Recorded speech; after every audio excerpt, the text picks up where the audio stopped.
राम नारायण राम एही पृथिवी उपरे केतेक लोक बड़ राजमहल रे बसी थांती आउ केही झुपड़ी रे बसी थांती।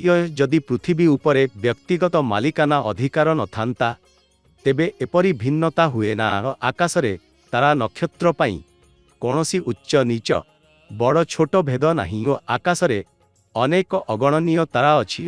कोनोसी व्यक्ति बा वैज्ञानिक मध्य कहि परिबे नाही जे आकाश रे केते तारा अछि।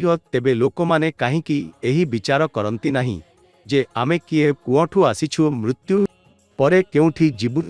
आकाश जानिछि जे पृथिवी उपरे बसुथिबा मनीष केमिति, किए केते भल, किए केते खराप, किए विवेकरे काम करुछि, किए भाबिबा सहित काम करू नाही। समस्त किछि आकाश को जणा। कोनोसी काम करिबा पूर्वरु मनीष भाबे जाए कि भल कि खराप। प्रकृति भी एही भावनारे साहाय्य करे एवं परे प्रकृति और चिंता मध्यरे विवेक आसे। विवेक मनीष को कहे कौन करिबा उचित, कौन उचित नुहे, कौन भल, कौन खराप। किंतु मनीष विवेकर कथा शुणेनी।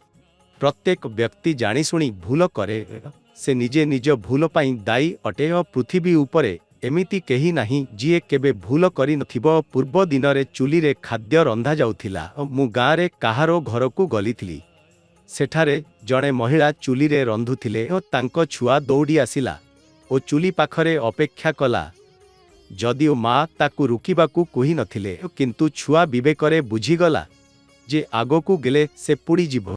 पृथिवी उपरे चोर डाकू समस्ते विवेक विरोधरे काम करंती। केही भाबे मो बापा धनी तेणु मु भी धनी। किंतु से जानी नाही जे एही धन केउ जेउ दिन जाउछि। पूर्वे बहुत राजा थिले, समस्ते चाली गले। मुगल थिले, सेमाने भी चाली गले। ब्रिटिश राज थिला, सेही भी शेष हेला। पूर्वरु भारत रे कांग्रेस सरकार थिला, वर्तमान भारत रे बीजेपी सरकार अछि। सेमाने भल काम करुछंती। सारा विश्व मोदी कहुछि मनीष जानिछि, तथापि भूल करे। कारण दुनियार तंत्र भी भूल। एही सिस्टम मनीष को चोर बनाए, खराप मनीष हेबाकू बाध्य करे। जदि पृथिवीरु व्यक्तिगत मालिकाना अधिकार हटाजिब तेबे पृथिवीर मात्र कल्याण हेब। भगवान पूर्वरु पृथिवी, प्रकृति, वायु, पानी समस्त किछि पूर्वरु सृष्टि करी रखिछंती। जेपरि मनीष पृथिवी को आसिले कोनोसी समस्या न हेउ। भगवान जदि एते बुद्धिमान तेबे मनीष काहीकि बुद्धिमान नुहे। से काहीकि चिंता न करे जे प्रकृति ही आम प्रभावी भविष्यत, प्रकृति ही आम अतीत, प्रकृति ही वर्तमान। एही विषय रे काहीकि चिंता न करंती।